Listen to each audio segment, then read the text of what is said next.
Hey, everybody. This is Maxine Taylor with my October 2020 Trumpology report. It's been a couple of days since the debate, and I'm going to share what I see in Trump's chart and just watch it play out. Some of you are saying, well, how is that going to manifest? What does that mean? Astrology gives you the potential. It's up to the individual to use that potential. And I'm going to describe what I'm seeing from the standpoint of astrology.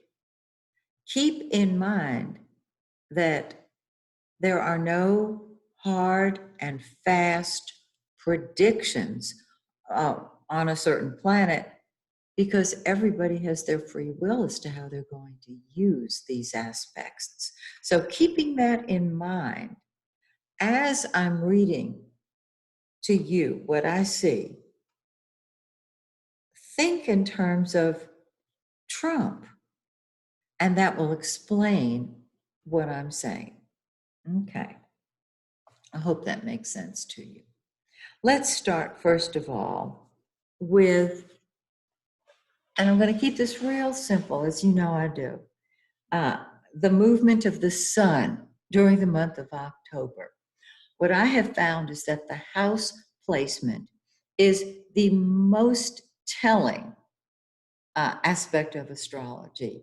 It's stronger, in my opinion, than the sign or the aspects. And so I look at the place where the house where that particular planet plops itself down for whatever period of time. So let's start with the sun, the giver of life. Wherever the sun is in the transiting or orbiting planets, wherever it is, that is the area that comes alive. And in Trump's chart for October, it is sitting, and it has been sitting, in his second house of money.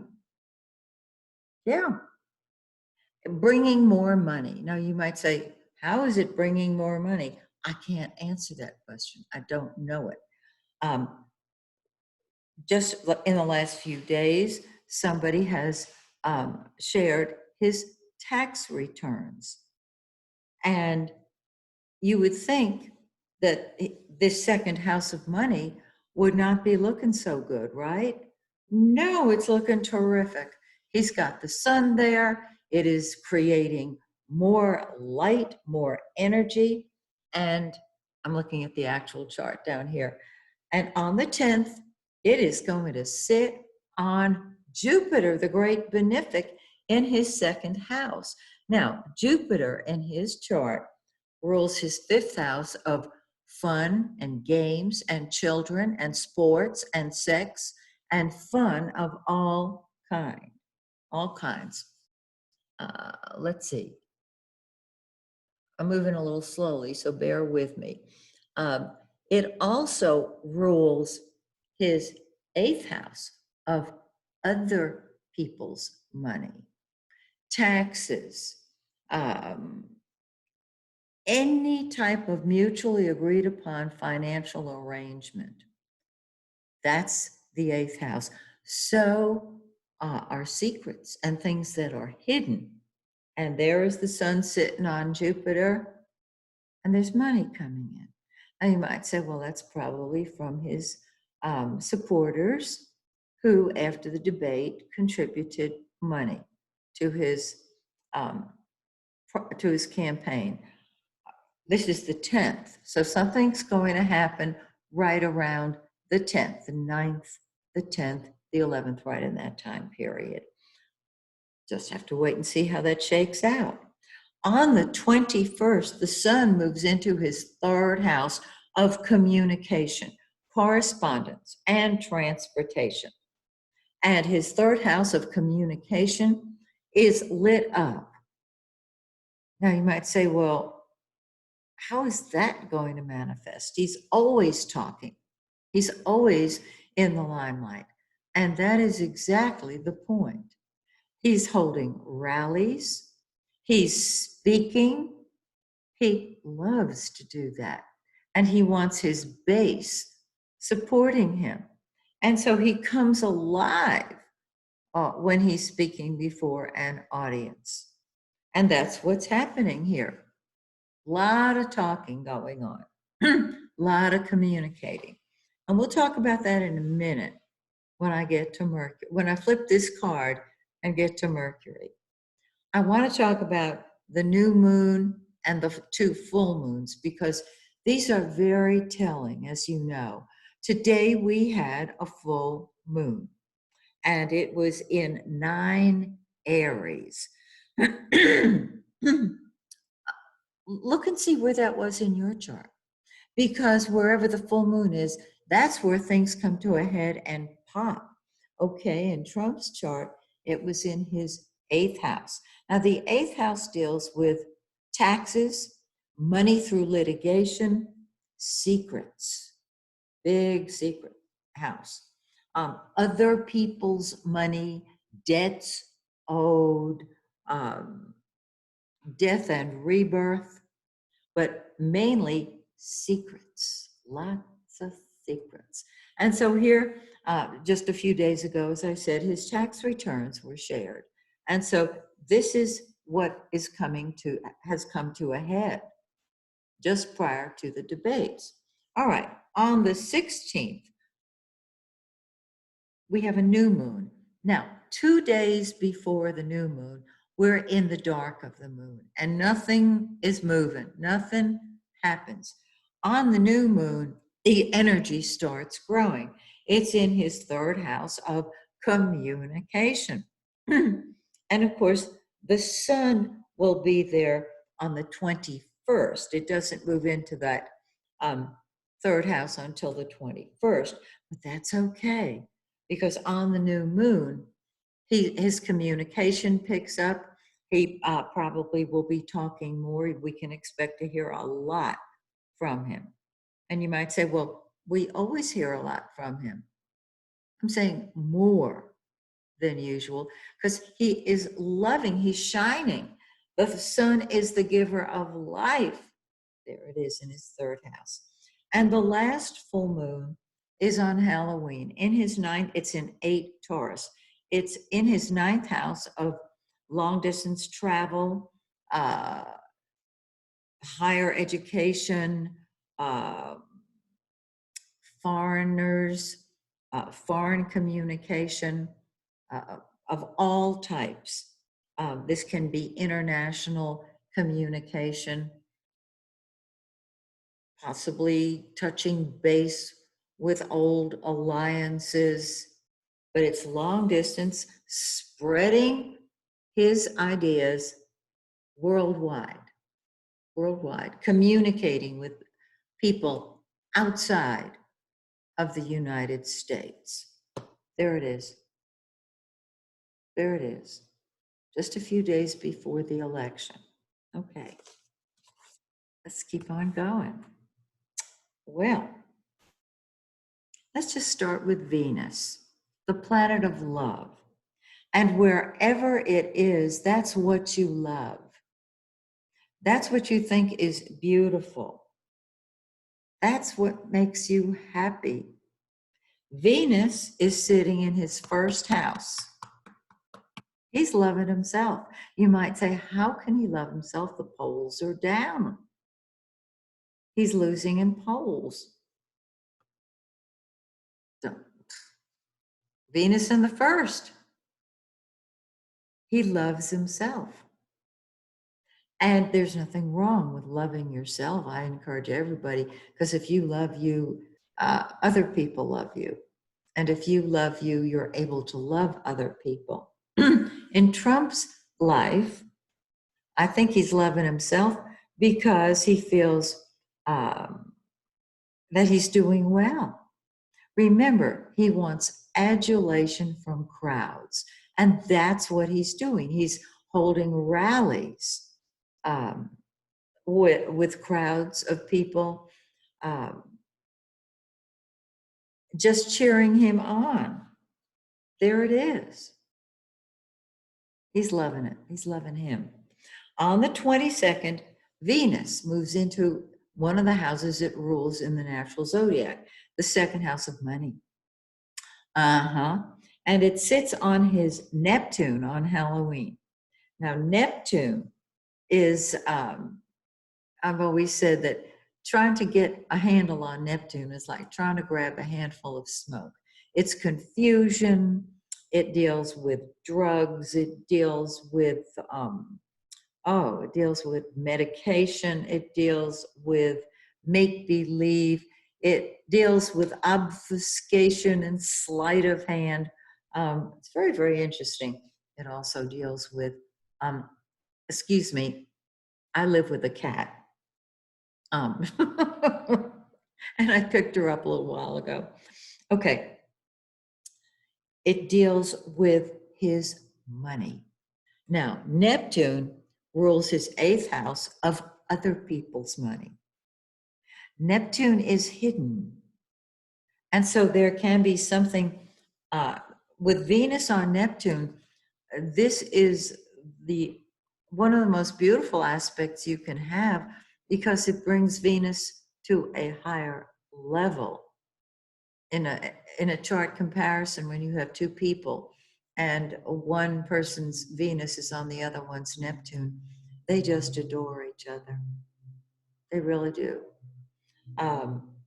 So he's thrilled about some piece of information perhaps, or from some income he has received that Neptune is either the dream come true or total make-believe. And you can live in a fantasy with Neptune very easily. So that's the very end of the month. Now, Mercury, the planet of communication and correspondence and transportation, is in its own natural house, which means that Trump is going to be even more talkative than usual. We saw that here with the sun. The sun moves into his third house on the 21st. Mercury is in his third house. I mean, all month. It goes retrograde on the 13th. Now, when Mercury goes retrograde, everything is confused. We are in the shadow of the retrograde right now, so that everything is confused. You hear him say something and then you can't believe it, and then he changes his mind. There's going to be a lot of changing mind and changing stories when Mercury goes retrograde on the 13th. And you might say, well, he does that anyway. That's not news. He's going to do more of it. And I think it will be more obvious simply because in the third house, actually, this is more me reading the chart, interpreting, reading him. He will be changing his mind. Again, I understand that happens a lot, but this is very confusing.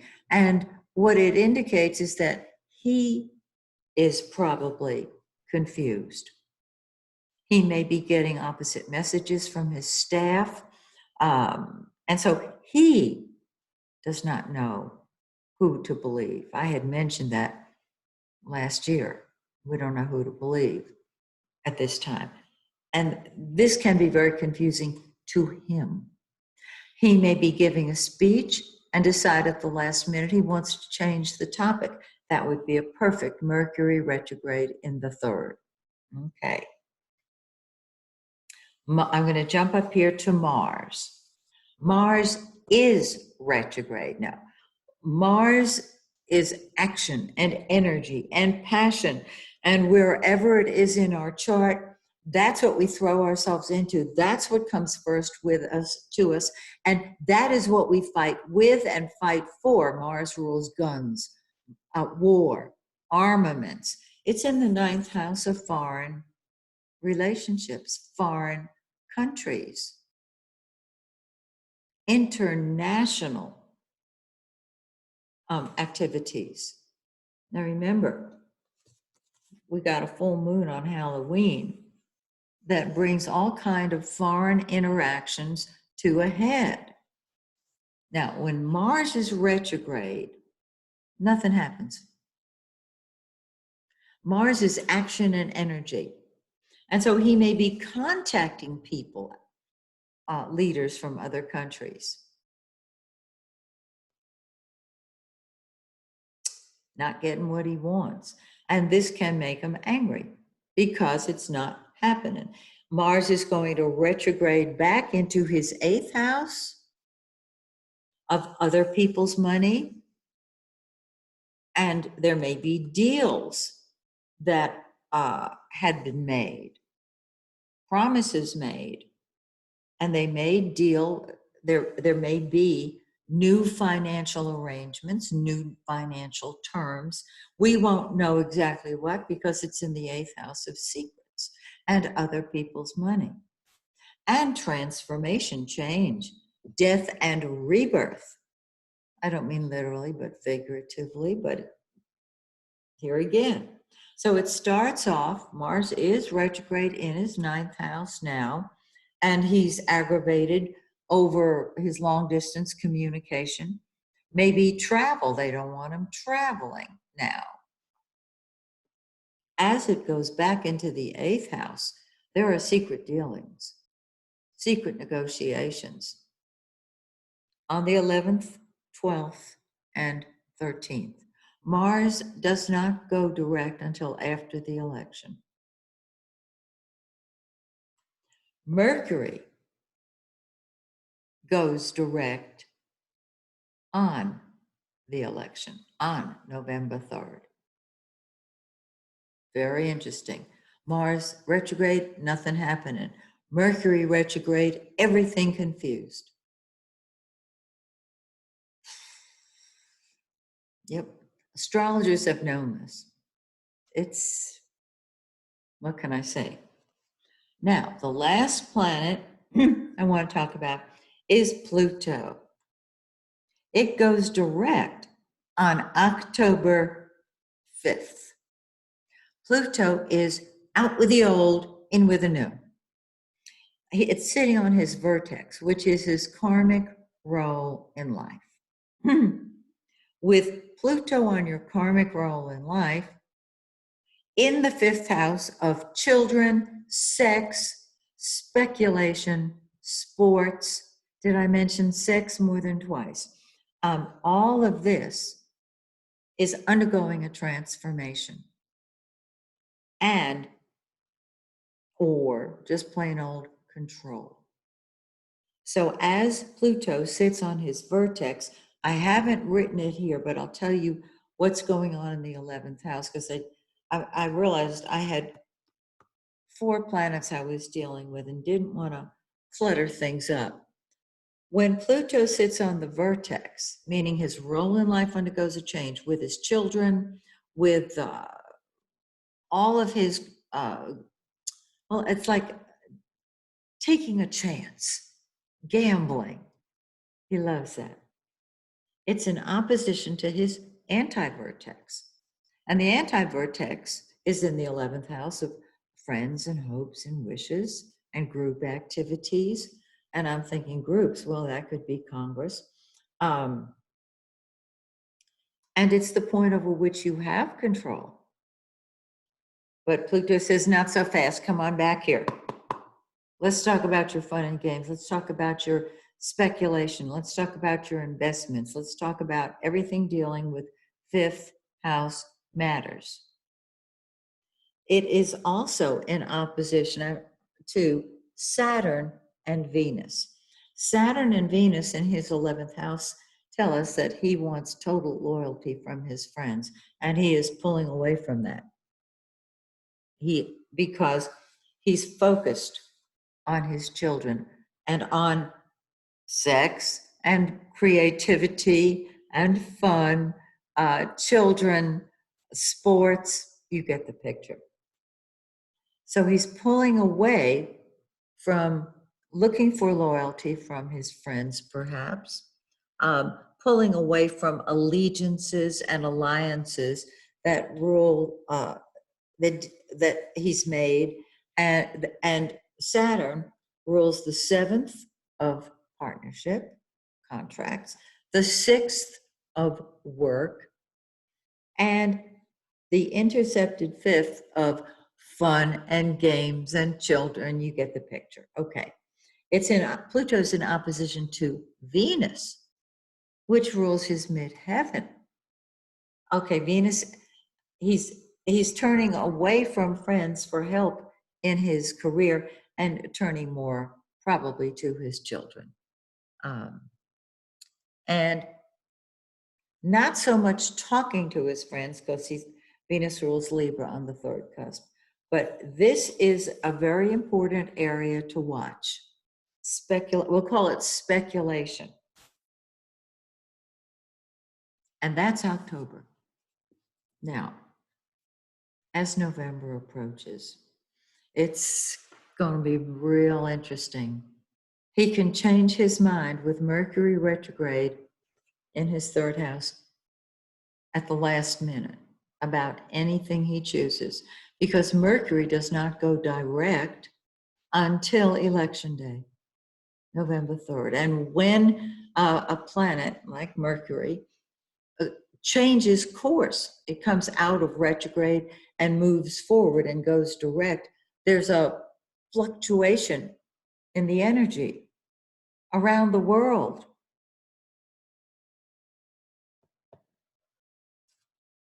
Third house of travel, third house of sharing ideas. So, between now and the election, spend time with your loved ones. Do things that you enjoy doing. And know that this will soon be behind us. And we're all looking forward to it. Just so that all of the, what do they call it, feuding, fussing, and fighting is done. And so, dear friends, I wish you peace and love, prosperity, respect, and feeling safe wherever you are. And so, my blessing for all my dear friends is that the stars shine brightly on you and yours, and that the stars shine brightly on every country on this globe, and that we create a world of love and peace.